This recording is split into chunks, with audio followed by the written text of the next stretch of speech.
लाभार्थी को लाभ हम देते हैं। जैसे सबसे पहले नरेगा है, नरेगा में व्यक्तिगत श्रेणी और सामुदायिक श्रेणी दोनों के काम होते हैं। तो सामुदायिक श्रेणी में तो कैटेगरी वाइज नहीं होता है, लेकिन व्यक्तिगत श्रेणी में ग्राम पंचायत में अगर डिमांड बेस्ड कोई डिमांड करता है किसी चीज़ की, तो उसमें जो मुख्य काम जो हम देते हैं वो कैटल सेट का है। तो पिछले वर्षों में काफ़ी कैटल सेट हुए हैं, लेकिन अनुसूचित जाति के लिए 22-23 में हमने 21 कैटल सेट स्वीकृत किया है। उसके लिए ग्राम पंचायत में इन लोगों ने आवेदन किया था, इसके आधार पर इनको ये लाभ दिया गया है। ग्राम पंचायत में आवेदन करने के बाद सर वहाँ से सैंक्शन बन के हमारे पास आती है, और हम सैंक्शनिंग अथॉरिटी है जो हमें प्राप्त हुई, उसके आधार पर हमने 21 आवेदन जो आए थे उनको स्वीकृत किया है। इसमें जो सबसे ज़्यादा आवेदन सिमरवाड़ा के 8 है पशुपालकों के, इसमें भी ये ग्राम पंचायत जलाब है, वहाँ पे जो गुजरात से लगती है, जहाँ पशुपालन का काम दूसरी जगह के कुछ लोग करते हैं, क्योंकि वहाँ का ट्रेडिशनली सभी कैटेगरी के लोग वहाँ पशुपालन का काम करते हैं, दूध जाता है उनका। उन्होंने कैटल सेट की डिमांड की थी, हमने सैंक्शन किया। और सफाई कर्मचारी जो लगे हुए हैं वो 400 रुपए, 500 रुपए महीना, 600 रुपए महीना उनको दिया जाता है, और वो उनका कहीं कोई रिकॉर्ड नहीं है, आगे तो उनका कहीं कोई रिकॉर्ड नहीं होता है, और वो कई सालों तक 10, 15, 20 सालों तक काम करते रहते हैं इस आस में कि हम परमानेंट होते हैं। तो उनको जो आप लोग सफाई कर्मचारी रखते हैं तो वो किस आधार पे रखते हैं, संविदा पे रखते हैं या कैसे रखते हैं? संविदा पे लेने का कोई नियम है नहीं। अच्छा, अभी अपने स्वच्छ भारत चल रहा है, उसके अंदर भी यही डायरेक्शन है कि 15वें वित्त आयोग का जो अनुदान पंचायत को मिलता है, उससे जो भी सफाई कर्मचारी उसको पेमेंट किया जाए, लेकिन कितना पेमेंट किया जाए, क्या पेमेंट किया जाए, उसका कोई स्पेसिफिक डायरेक्शन हमको ऑफिशियल सफाई के लिए आपके ऑफिसेस जो होते हैं, हाँ उनमें जो सफाई कर्मचारी लगे हुए रहते हैं 2-4 लोग, ऐसा क्लियर डायरेक्शन नहीं है। सिर्फ हमारा जो एक सुरक्षा कर्मी होता है उसके लिए दिया हुआ है कि प्लेसमेंट एजेंसी के माध्यम से उसको लेना है, और संविदा से तो किसी भी कर्मचारी को लेने के लिए कोई बात नहीं। प्लेसमेंट एजेंसी के थ्रू सफाई कर्मचारियों को भी रखना चाहिए ताकि उनको ठीक सैलरी मिले। 300-400 रुपए महीने, वो कई सालों से काम कर रहे हैं, और ये एक जगह की नहीं कई जगह की समस्या है। एक बार विभागीय अगर निर्देश निकल जाए ऊपर से तो वो ज़्यादा बेहतर होगा, हम लोग उसको फॉलो कर लेंगे। अभी कोई निर्देश नहीं होने से दिक्कत आती है। अभी यहाँ पे निर्देश नहीं है, बजट में पास हुआ है, नहीं वो कर्मचारी जो नरेगा में लगे हुए थे, नरेगा में जो संविदा कर्मचारी लगे थे उनको लेना है। ये क्या है कि ना ग्राम पंचायत वहाँ सफाई कर्मचारी लगे हुए ऑफिशियली नहीं, वो आप ऑफिस के खर्चे से उनको 300-400 रुपए देते हैं। खैर ये डायरेक्शन एक बार हम वहाँ से करवाएंगे। नेक्स्ट डिपार्टमेंट नगर परिषद के इश्यूज रहेंगे, इनको लास्ट में लेंगे। सोशल जस्टिस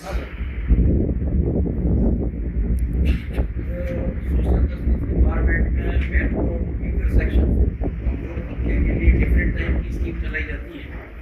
मुख्य रूप से हमारा जो काम है वो एट्रोसिटी एक्ट जो अपना बना हुआ है उसके प्रभावी क्रियान्वयन की जिम्मेदारी है मुझे।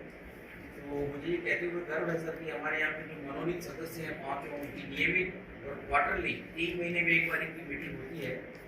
और आज की तारीख में किसी भी स्तर पर एट्रोसिटी का ना तो पुलिस थाना स्तर पर, न एडीएम स्तर पर, न समाज के विभाग के स्तर पर एफआईआर, चालान कुछ भी किसी तरह की कोई पेंडेंसी नहीं है, 0 पेंडेंसी है।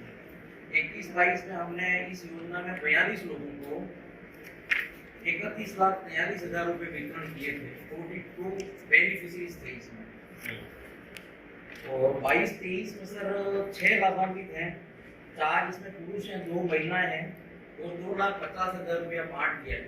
तो आज की तारीख में किसी भी तरह की किसी भी लेवल पे एट्रोसिटी एक्ट में आर्थिक सहायता देने की कोई एप्लीकेशन पेंडिंग नहीं है सर।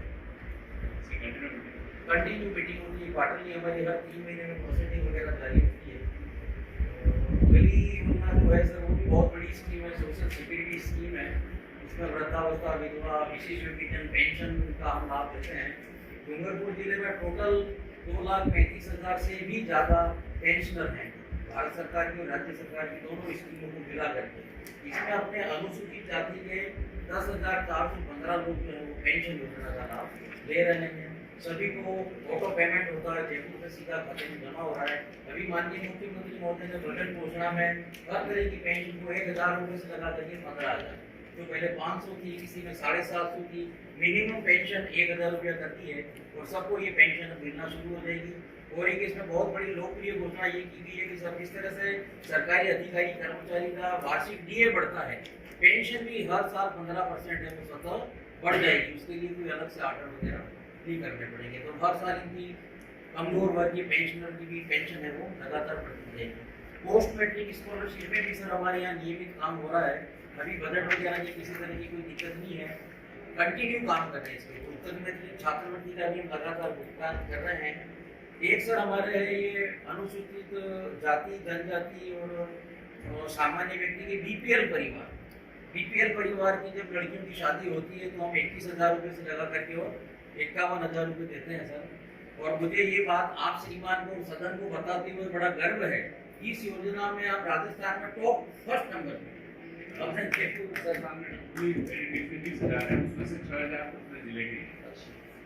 हाईएस्ट बेनिफिशियरी है सर हमारे मुख्यमंत्री कन्यादान योजना के अंदर। और इसके अलावा सर कोरोना सहायता में भी हमने 1 लाख रुपया पालनहार का पेंशन का सैंक्शन किया है। किसी तरह की कोई पेंडेंसी नहीं है हमारे पास में। और अनुजाति निगम का भी चार्ज मेरे पास ही सर, SC/ST कॉर्पोरेशन का। इसके अंदर 20-21 में सर 46 व्यक्तियों को 4,60,000 रुपये का ऋण दिया है। 21-22 में 99 व्यक्तियों को 9,99,000 रुपये का ऋण इनको भुगतान किया गया। अच्छा, अभी एक चेंज कर दिया सर इसमें 22-23 में,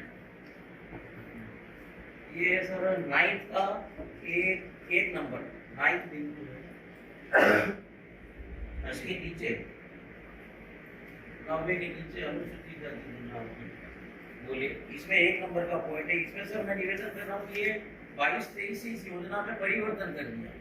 पहले ये था कि जैसे SC पॉप है, ST पॉप है, तो ये आप जो दे रहे हैं, जो मैं माननीय मुख्यमंत्री जी को राजस्थान सरकार को भेजूंगा, ये चीज होती है। पुलिस से ये बात नहीं सर 2 ही डिपार्टमेंट है मेजर, पुलिस और नगर पालिका। मेडिकल एंड हेल्थ डिपार्टमेंट भी हो सर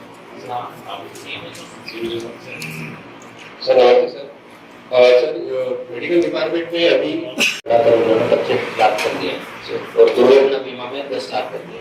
तो लोगों की रुचि बढ़ी है, मतलब उसके बाद में ये घोषणा होने के बाद में रजिस्ट्रेशन बढ़े हैं सर। बिल्कुल सर, इसके अंदर हमने सभी CSC, PSC पे IC एक्टिविटीज भी लगाई है और अभी जो प्रशासन गाँव से चलेगा आगे हमारा टारगेट ये रहेगा सर 100% हम सभी को इसके अंदर रजिस्ट्रेशन भी करवा लें सर। वैसे हमारा जो रजिस्ट्रेशन है चिरंजीवी स्वास्थ्य बीमा योजना के अंदर 85% से ऊपर हो चुका है, वैसे सबसे अच्छा है हमारा स्वास्थ्य बीमा योजना के अंदर। सर जिले में 4 लाख परिवार है, 4 लाख परिवारों में से 3,25,000 परिवार तो ऑलरेडी NFS इसमें चिरंजीवी में रजिस्टर्ड है। 25,000 फैमिली जो है RGHS में और 5,000 फैमिली और इसमें है। कुल मिलाकर सर 3,55,000 फैमिली हमारी 4 लाख परिवार में से चिरंजीवी में रजिस्टर्ड है, यानी 90% के आसपास। अब ये 10% बचे हैं सर, हम लोग कर रहे हैं। ये 10% के वो लोग हैं जो पेड कैटेगरी में आते हैं, जिनको 850 रुपये देकर रजिस्ट्रेशन करना पड़ता है। तो सभी जिला स्तरीय अधिकारी भी इसमें प्रयास कर रहे हैं सर, अपने अपने विभागों को भी हमने टारगेट किया है। हर विभाग इसमें पार्टिसिपेट कर रहा है, मेडिकल के साथ साथ दूसरे डिपार्टमेंट्स भी। और नीचे हमारे जो SDM लेवल के जो अधिकारी हैं, वीडियो लेवल के अधिकारी, वो लोग भी अपने स्तर पर कोई भामाशाह के माध्यम से या लोगों को मोटिवेट करके इस तरह से हम लोग कर रहे हैं। तो ये जो 10% परिवार बचे सर, हम कोशिश कर रहे हैं कि इसको भी हम थोड़ा शॉर्ट करें, कम करें, ताकि अधिक से अधिक लोग चिरंजीवी में मुक्त हो जाए और जब भी उनको जरूरत पड़े तब उनको निःशुल्क इलाज और निःशुल्क चिकित्सा मिल सके। इसको अचीव करने के लिए एक सुझाव मैं दे सकता हूँ। लगभग आपके डिपार्टमेंट में कोई ना कोई कर्मचारी ऐसा है जो या तो ठेका कर्मचारी है या निचले तबके का। अगर वो किसी ठेकेदार के तहत है तो आप उस ठेकेदार को एक गाइडलाइन जारी कर सकते हैं कि भाई आप अपने कर्मचारी का ये चिरंजीवी बीमा करवाइए। इतना ज्यादा बड़ा अमाउंट है नहीं, 850 रुपए है, इतना बड़ा अमाउंट है नहीं। तो उसके साथ में कोई भी किस तरह की मिसहैपनिंग होती है तो कम से कम उसके ऊपर भी लोड नहीं आएगा, ठेकेदार पे भी, और उसका परिवार भी है जो सुरक्षित हो जाएगा। तो ये भी आप सुझाव के रूप में ले सकते हैं। इसमें एक टेक्निकल प्रॉब्लम आ रही है। कल कई परिवार जो भामाशाह से जुड़े हुए चिरंजीवी से, मतलब पहले वो लोग ये समझते हैं हम भामाशाह से जुड़े हुए, मतलब चिरंजीवी से जुड़ गए, लेकिन जब वो लोग जाते हैं तो वो कहते हैं कि नहीं आप उसमें है नहीं। एक एक्सीडेंट हुआ था उधर भेजा था, तो वहाँ के हॉस्पिटल में आके देखा तो है देखो एनएफएसए में जितने भी परिवार जुड़े हुए हैं जी 6-7 कैटेगरी है जो ऑलरेडी चिरंजीवी हो गए हैं, तो उनको किसी प्रकार का कोई रजिस्ट्रेशन कराने की किसी आवश्यकता नहीं है। हाँ ये तो अभी सुनते ही है। उसमें अगर कोई हॉस्पिटल इस प्रकार की एक्टिविटी करता है और वो चिरंजीवी का लाभ नहीं देता है तो उसके लिए हमारे डिस्ट्रिक्ट लेवल पर एक पीजीआर कमेटी बनी हुई है। रात का तो 2 मिनट और अंदर ले बाहर के एक कंडीशन वाला प्रोग्राम है एक बार 7 प्रोग्रामों में चला किया गया है। रात का भी 2 मिनट में एक बार चला किया गया है। हमने 13% में हमने एक बार बाद में चला दिया। आप दे रहे हैं सभी के डाटा तो हमारे पास नहीं है, जनरल बात कर लेते हैं। मैंने देखा अभी आपके जो एफआर और चालान का जो रेशियो है उसमें एफआर ज्यादातर एफआर लग जाती है चाहे किसी तरह का केस, और चालान बहुत कम केस होता है। सिर्फ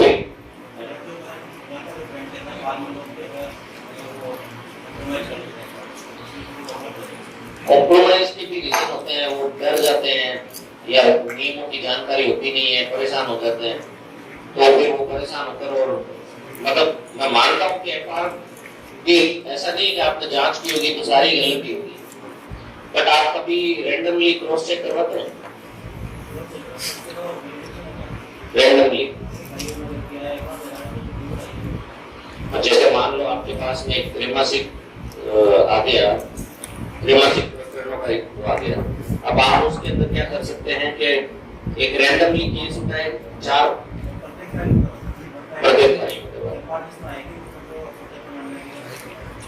ठीक।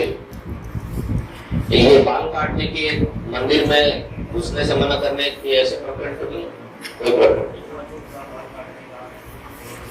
वैसे भी ये शांत इलाका है।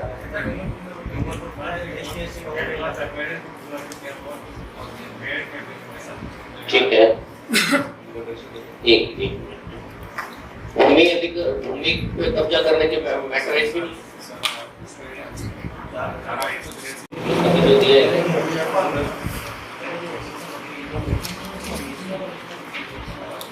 अच्छा, हाँ इसको दिखवाइए यार। एप्लीकेशन का कई बार क्या होता है कि देखो हर व्यक्ति को इतना नॉलेज होता नहीं है, एक बार आनंद में वो जैसे तैसे एप्लीकेशन दे देता है, बाद में कोई समझदार व्यक्ति से जब मिलता है कि मेरे साथ ये हुआ एप्लीकेशन देख कर कहता है कि इसमें तो आपने ये बात लिखी नहीं, कहता मैंने तो जल्दबाजी में लिख दी, और उसके उस वजह से ये वेरिएशन आ जाता है कई बार, ये भी एक बात है। अच्छा, अब अगर नगर परिषद, हाँ जी नमस्कार सर। ठीक है, आप शुरू करें फिर मैं आपसे। सर नगर परिषद में 2 मेन फ्लैगशिप स्कीम चल रही है, जिसमें फर्स्ट है इंदिरा गांधी शहरी क्रेडिट कार्ड योजना। इसमें सर 50,000 का इंटरेस्ट फ्री लोन प्रोवाइड किया जा रहा है। इसमें सर कुल अभी तक 4,974 जो है वो लोन के डिस्बर्समेंट किए जा चुके हैं। उसमें से एससी वर्ग के लिए 79 लोगों को इंटरेस्ट फ्री लोन दिया जा चुका है। सर सेकंड हमारी जो मेन फ्लैगशिप है वो है शहरी रोजगार गारंटी योजना, जो ग्रामीण रोजगार गारंटी योजना की तरफ से ही चालू की गई है। इसमें कुल जॉब कार्ड 2336 जारी किए गए हैं। उसमें से अनुसूचित जाति वर्ग के लिए 393 जॉब कार्ड जारी किए गए। ये सर इंदिरा रसोई योजना है आपके? हाँ, इंदिरा रसोई योजना भी है सर। उसमें सभी बेनिफिशियरीज को लाभान्वित किया जा रहा है। इसमें 9 इंदिरा रसोई संचालित है सर। एमचल का काम होता है, अच्छा चल रहा है सर। कोई कर्मचारी कितने आपके? सभी कर्मचारी मतलब सर जो एससी वर्ग के जो कर्मचारी, अगर सर उसका बताओ स्पेसिफिक, तो सर 99 है। और ओवरऑल कितने हैं? Overall sir 202। तो ऐसे कोई कर्मचारी हैं जो मूल पद पे काम नहीं कर रहे हैं, ऑफिसेज में लगे हुए, ऐसे कर्मचारी हैं आपके? नहीं सर, मेन पद पे ही काम कर रहे हैं, जिनका जो डेजिग्नेशन है उसी पे किया जा रहा है। यानी जो सफाई कर्मचारी है वो सफाई कर्मचारी का ही काम कर रहा है, सफाई का ही करना है सर। तो बैठे वाल्मीकि समाज से यहाँ पे? नहीं, इसमें ऐसा है, मैंने ये बात पहले भी कही है कमिश्नर साहब को, ऐसा नहीं है, साहब को पूरी जानकारी नहीं है। वहाँ पे कई कर्मचारी ऐसे हैं जो सफाई के पद पे होते हुए सफाई काम नहीं करते। कई लोग लाइट का काम करते हैं, कई लोग बागबानी का काम करते हैं, कुछ लोग अफसरों के घरों में झाड़ू भी लगाते हैं। और जो अभी जो नेक्स्ट पिछली जो भर्ती हुई थी, उस भर्ती में जो सभी समाज के लोगों को लिया गया, उसमें सभी लोगों की भर्ती हुई। हम भी चाहते हैं सभी लोग झाड़ू लगाए, अच्छी बात है, लेकिन जिन लोगों ने नौकरी तो लग गए लेकिन वो झाड़ू निकालते नहीं है। उसमें से कुछ लोग जो बेचारे किसी के बिना सिफारिश के काम कर रहे हैं, तो वो तो रात को लगाते झाड़ू। कुछ लोग ऐसे हैं जो आराम से नौकरी भी कर रहे हैं, अंदर भी बैठे हैं, और है ऐसे बहुत सारे कर्मचारी हैं जो लाइट का भी काम करते हैं। और मैंने कई बार लिखा है, लेकिन इन्होंने बोला ये सुविधा है, इसलिए अभी क्या करें। अभी अगली कुछ 15-10 दिन पहले ही नगर परिषद वालों ने एक ज्ञापन दिया, सब कलेक्टर साहब को भी दिया और कमिश्नर साहब को भी दिया। उन्होंने शिकायतें बहुत सारी लिख दी, लेकिन शिकायत का उनको पता नहीं था, मैं भी उस समय बाहर था। अब उन्होंने लिख के दिया है कि हमारे साधन है, उनकी देख रेख नहीं होती है, उनके लिए पूरा मतलब ना तो उनका कोई मेंटेनेंस होता है, उनको सही समय पे जो भी डीजल पानी देना पड़ता है वो नहीं मिलता। बोला कि आप इनको या तो आप इनको प्रमोशन देकर ड्राइवर बना दीजिए, या नहीं बना सकते हो तो इन सबको झाड़ू लगाओ और आप ये ड्राइवर की भर्ती कीजिए। वो इन्होंने नहीं किया, सफाई कर्मचारियों से करवा रहे काम। कई सफाई कर्मचारियों से किए, सफाई कर्मचारियों से जानवर भी पकड़ाते, कई जानवर कभी कितने कर्मचारियों काट गए। फिर जब पैसों की बात होती है, मुआवजे की बात होती है, ठीक है सरकारी हॉस्पिटल में जाओ, इलाज कराओ और चले जाओ घर, 2 दिन की छुट्टी, वापस नौकरी पे जाओ। ये समस्या नगर परिषद की है। नगर परिषद में अभी जो वर्तमान बोर्ड है, नगर परिषद में कई ऐसे गैर भाजपा के जो पार्षद हैं, उनके वार्डों का अभी तक कुछ काम नहीं होता। कई शिकायत हो रही है, आए दिन धरना भी लगा रहे पार्षद, कोई सुनवाई नहीं करता है नगर परिषद में। ठीक है, सभापति भी मस्त है और सारे कर्मचारी भी मस्त है, ऐसा मामला है नगर परिषद में। सारे पार्षद परेशान है। ऐसे कितने कर्मचारी हैं जो मूल पद पे काम नहीं कर रहे हैं? आप मुझे लिस्ट प्रोवाइड कर सकते हो? जी, मैं इनको ऐसे साहब को कहना चाहूंगा कि आप तो सबसे पहले मुझे सारे कर्मचारियों के नाम पद की लिस्ट दीजिए, कितने कर्मचारी वहाँ पे हैं और पेटा होटल क्या रहता है वहाँ पे, किस आदमी कौन से पद पे? नहीं, ऐसा नहीं होगा। तो कर्मचारी सब मेरे को कैसे आइडिया लगेगा कि मेरी बात सुनिए, आपके 202 कर्मचारियों में से अगर 99 कर्मचारी तो सफाई का काम कर रहे हैं और आधे नहीं कर रहे हैं, तो जैसे बाबा साहब ने कहा है कि जुल्म करना और जुल्म सहना दोनों ही खराब है। तो अगर वो 100 लोग जो काम नहीं कर रहे हैं, उन 100 लोगों का अतिरिक्त काम तो ये जो ऐसी कम्युनिटी के लोग हैं वो कर रहे हैं, है ना? तो वो 100 लोग उनके पास तो होगा ना नाम। आप एक रफली लिस्ट दीजिए मुझे कि ये कर्मचारी है, और ये शिकायत मेरे तक आने से पहले अगर सॉल्व हो जाती है तो बहुत ही अच्छा रहेगा। मैं ये चाहता हूँ आप सर्कुलर जारी करें और सभी को मूल पदों पे लगा दीजिए, किसी भी कम्युनिटी का हो। कोई दिक्कत नहीं, यानी कि जिसकी भर्ती सफाई कर्मचारी के पद पर हुई है सफाई का काम करने के लिए, वो सफाई करेगा। अगर आपको ऑब्लिगेटरी सर्विसेज देनी है, अगर आपको एडमिनिस्ट्रेटिव आपके एम्स को पूरा करने के लिए, मान लो आपके पास स्टाफ की कमी है, आप उस पर्पस से अगर किसी कर्मचारी को एडजस्ट कर रहे हैं, तो फिर उसमें जातिवाद नहीं होना चाहिए। फिर उसमें आप ये नहीं करें कि आप वाल्मीकि इसको तो कर दे अलग और नॉन वाल्मीकि इसको आप कहीं ना कहीं बेनिफिट पहुंचाने का काम कर रहे हैं, ये नहीं चलेगा। समझ रहे हो आप मेरी बात? सर अभी तक तो क्या वाल्मीकि समाज का या एससी समाज का कोई भी सफाई कर्मचारी है, उसको टाइपिंग नहीं आती है, उसको ड्राइविंग नहीं आती है? अगर आप एडजस्ट कर रहे हो तो आप उनको करिए ना। मतलब सीधा सीधा बेनिफिट पहुंचाने का ये आप ही की बात नहीं है, ये सभी जगह मैं जा रहा हूँ, मेरे पास सारी शिकायतें डीएलपी से स्पष्ट निर्देश जारी हो रखे हैं, आपको भी बताया। और जो अधिकारी इसके अंदर दोषी पाया जाता है उस पर दंडात्मक कार्रवाई होती है। सफाई कर्मचारियों के लिए कई सारी सुविधाएं हैं। एक तो मंथली हेल्थ चेकअप भी होता है। मैंने अगली बार शायद भारत सरकार के आए थे, तो कलेक्टर साहब भी थे, उनके सामने मैंने सदानंद जी उनके सामने भी बात की। कमिश्नर साहब ने बोला ठीक है इस बार हम पक्का कराएंगे। उस साल को भी 2 साल हो गए उस बात को। आज तक मैंने 3-4 बार पर्सनली जाके बोला आप हेल्थ चेकअप तो करवाइए, महीने 2 महीने में। इतना गंदा काम करते हैं, कहीं इक्विपमेंट तो मिलता ही नहीं है लोगों को, हेल्थ चेकअप होता ही नहीं है, बोलते हॉस्पिटल चले जाओ। अरे आपको जबकि बढ़ाता नहीं, आप नगर परिषद में लगवाइए क्या हेल्थ चेकअप क्यों नहीं होता? और कई होते हैं जो मतलब जैसे बड़ा न्यू कॉलोनी बोलते हैं, नई बस्ती हमारा एरिया बहुत बड़ा, उसमें कम से कम 15-20 होते हैं एक साथ नौकरी करते हैं। अब उनके लिए या तो आपको ऐसी व्यवस्था बनाएंगे जहाँ उनका चेंज रूम हो। अब इनको हर किसी जगह चेंजेस करने पड़ते हैं, चेंज रूम होने चाहिए, ये भी प्रावधान है। नगर निकाय में। आप चेंज रूम बनाइए, जब 20-25 औरतें एक साथ काम करती हैं, 2 बजे भी जाती है, कुछ औरतें ऐसी होती है आजकल निकल सन कोट भी पहनना पड़ता है, बहुत सारे कपड़े लोग एक्स्ट्रा भी रखते हैं, सफाई का काम ऐसा रहता है। आजकल झाड़ू लंबे वाले हो गए, पहले वो अपने खजूर के झाड़ू से होता था। तो कुछ चेंजेस रूम होने चाहिए, मैंने वो भी कहा चेंजेस रूम बनाइए, टॉयलेट की सुविधा होनी चाहिए। आप सब बोलते हैं टॉयलेट बनाओ, सफाई कर्मचारी की टॉयलेट की सुविधा ही नहीं, क्या टॉयलेट है? रवि जी, सफाई कर्मचारी के लिए और सबके लिए टॉयलेट की सुविधा तो है, मंचों से लेते हैं, इस पर बड़ी कार्रवाई होनी चाहिए दोस्तों, मेरा ये कहना है। देखिए, हरिजन सब गैर संवैधानिक है और अधिकारी वर्ग तो उसे बिल्कुल भी यूज नहीं कर सकता, ये आप सभी को पता होगा। एक सर्कुलर भी निकला था, आपको जानकारी मिला, एक आप जागरूकता के लिए इनको एक सर्कुलर जारी कर दी है। हरिजन वर्ग को आप यूज नहीं कर सकते, अधिकारी वर्ग तो हरगिज ही नहीं कर सकता। दंडात्मक कार्रवाई है इसमें, सर्कुलर आपको मिल जाए तो मैं भी भेज दूंगा।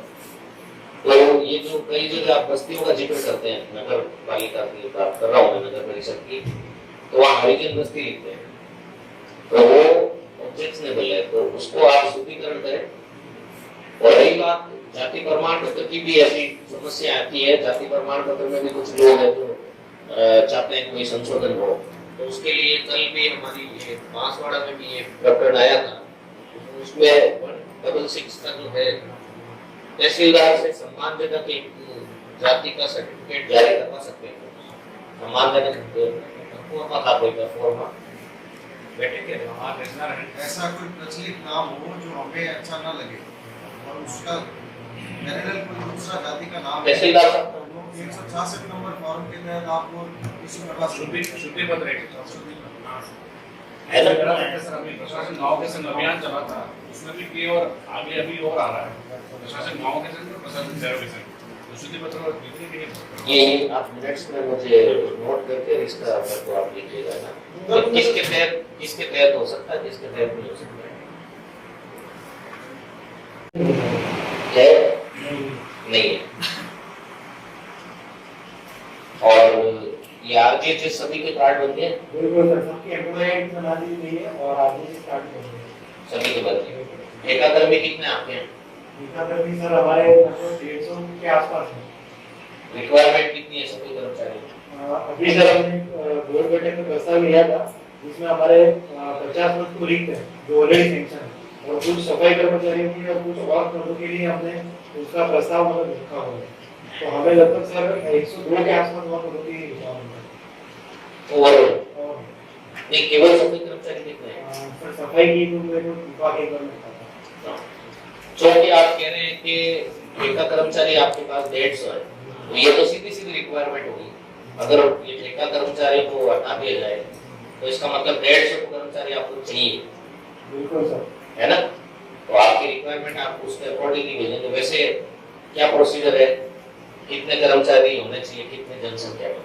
मतलब सर वो तो मतलब शासन विभाग से ही जारी होता है, वहाँ की फाइनेंस डिपार्टमेंट से नहीं, नॉर्म्स क्या है?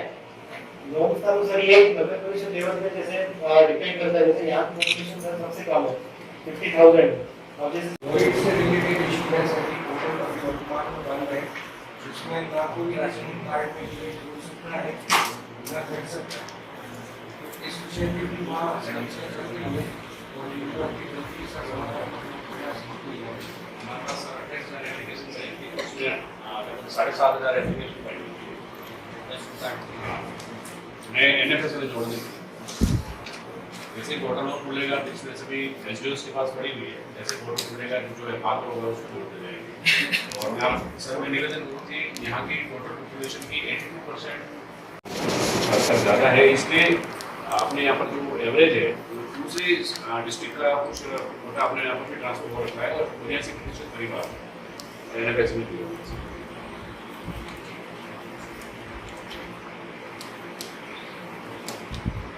इस संबंधित एक एप्लीकेशन आपके पास है? नेक्स्ट डिपार्टमेंट अपन जैसे college education, next college education sir हमारा सर हमारे पास 2 योजनाएं हैं सर, एक तो देवनारायण स्मृति योजना और कालीबाई मेधावी स्मृति योजना। उसमें SC की जो सोशल जस्टिस डिपार्टमेंट जो स्कूटी देता है 7 जिले में आवंटित हुई थी और 53,187 6 माह से 3 वर्ष के बच्चे हैं 3 से 6 वर्ष के 36,951 बच्चे हैं, गर्भवती 12,298 है सर, और दात्री 11,906 है, और किशोरी बालिकाएं 75 है, और कुल लाभार्थी है 1,14,400। एटीएफ और बीटीएफ और वन स्टॉप सेंटर प्रबंधन समिति, सखी केंद्र, महिला समाधान समिति, ये आपके अंतर्गत आते हैं? महिला, हाँ, उसके बारे में थोड़ा सा बताएं। तो प्राइवेट स्कूल में यौन उत्पीड़न के लिए सभी ऑफिस में आर्थिक समितियां बनी हुई है और जिला स्तर पर स्थानीय समिति बनी हुई है, लेकिन फिलहाल अब तक अभी एक भी केस ऐसा नहीं आया है जिसको इस पे आवेदन नहीं आया है इस पर कार्य स्थल पे यौन उत्पीड़न हो रहा है। जी सर, मुख्यमंत्री लघु उद्योग प्रोत्साहन योजना राज्य सरकार की योजना है, जिसमें 8% 25 लाख तक, 25 से ऊपर 6% और फिर 5% पर 5% ब्याज की छूट है। विगत 3 वर्षों में सर उसमें एससी के 24 लाभार्थियों को लाभ दिया गया है और उनको 39.30 लाख का ऋण वितरण किया गया है, और साथ ही उसको जो इंटरेस्ट सब्सिडी के जो क्लेम आए हैं उसमें 2 लाख। और मैंने अपने ऐसा कोई स्कूल है तो इस तरह की नहीं, इसमें सर पहले तो उसमें आप नहीं लेना चाहिए। अगर ऐसा कोई करेगा तो उसके लिए नहीं सर, आप एक इंस्पेक्शन करिए सारे स्कूल होगा ना, आपको पता चल जाएगा आरटीओ कितना सेक्शन 3 क्लासों में बैठा हुआ है तो कौन बच्चे लगे। ये मैंने निजी अनुभव भी किया, इसलिए मैं कहना चाहूँगा। ऐसा इंस्पेक्शन होता है मेरे ख्याल से, जी करते हैं ना? सर, मैं निवेदन करना चाहता हूँ, रवि जी ने एक अच्छी बात कही है, जितने भी इस प्रकार के स्कूल्स हैं आरटी के, उसके आपकी जिम्मेदारी वो निभानी भी चाहिए। और मैं आपको सर एश्योर कर सकता हूँ कि मेरी ये टीम के जितने भी मेंबर्स बैठे हुए हैं ये अपना फुल एफर्ट्स करेंगे, और जिले का जैसे अभी बहुत सी स्कीम में हम स्टेट को लीड करते हैं, कई स्कीम्स में हम पहले, दूसरे, तीसरे, चौथे नंबर पे हैं, तो हम लोग जो है उस जो जहाँ पिछड़े हुए हैं उनको भी हम आगे लाएंगे और एक एक विभाग अपना पूरा देगा सर, इसमें पूरी डिटेल प्लानिंग करेंगे, पूरा सेंसिटाइज करेंगे, अच्छी तरह से ट्रेनिंग करेंगे और नीचे ग्रास रूट लेवल तक ट्रेनिंग देकर के इस कार्यक्रम को चलाएंगे ताकि स्कीम्स की जो सक्सेस रेट है वो सबसे अधिक हो। उपाध्यक्ष महोदय को ये श्योरिटी मैं भी दे सकता हूँ, आज की तारीख में डूंगरपुर में जो टीम है, चाहे कलेक्टर साहब हो, एडीएम साहब हो, सीओ साहब हो, मतलब इतनी बढ़िया टीम हर बार नहीं रही है, मुश्किल से 2-3 बार रही होगी, तो वो शानदार काम अभी जिले में होगा, इस बात का तो अच्छी बात है। मेरा ये क्रॉस क्वेश्चनिंग करने का जो है वो किसी को नीचा दिखाने का नहीं है, जस्ट एक जब चर्चा होती है ना तो वो फिर उसके बाद में क्यूरियोसिटी होती है, फिर आप लोग अगली बार जो कोई भी मीटिंग लेना है, चाहे मैं आऊँ चाहे अन्य कोई आए, तो आप लोग प्रिपेयर रहेंगे कि हम पूरी तैयारी के साथ रहें, इसलिए ये किया जाता है ना। और वैसे आप लोगों को मैं बता दूं, प्रदेश कांग्रेस कमेटी का सचिव भी हूं मैं, उसके नाते डूंगरपुर मेरा प्रभार है, मैं प्रभारी हूँ पार्टी की तरफ से। हमारे कुछ कार्यकर्ता कहते रहते हैं कि हमारे काम नहीं होते हैं, क्यों भरत जी? कोई प्रॉब्लम है? कोई दिक्कत आए तो एडीएम साहब से मिलना, और भगोरा जी बैठे इतने सीनियर आदमी।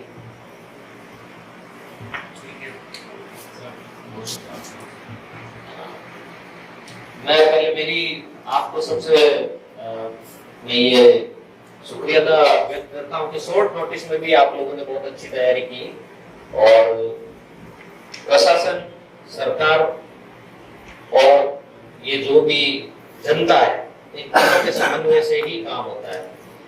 आप लोग आपसी समन्वय करके अगर काम करेंगे तो माननीय मुख्यमंत्री जी ने एक सपना देखा है कि 2030 तक मैं राजस्थान को नंबर 1 बनाकर दिखाना चाहता हूँ। तो मैं ये समझता हूँ कि रात दिन जो व्यक्ति राजस्थान के लिए काम कर रहा है, राजस्थान की जनता के लिए काम कर रहा है, हमारा भी फर्ज बनता है कि उनके जनहितकारी जो ये सपने हैं उनको हम पूरा करें। तो आप पूरी ऊर्जा के साथ में, पूरे समन्वय के साथ में, एक दूसरे का साथ देते हुए सरकार और प्रशासन मिलकर काम करें और जनता की सेवा करें, मेरा यही आपसे निवेदन है। और मैं, हमारे बीच सीनियर है हमारे भगोरा जी, आप दो शब्द आप भी अपने विचार रखें।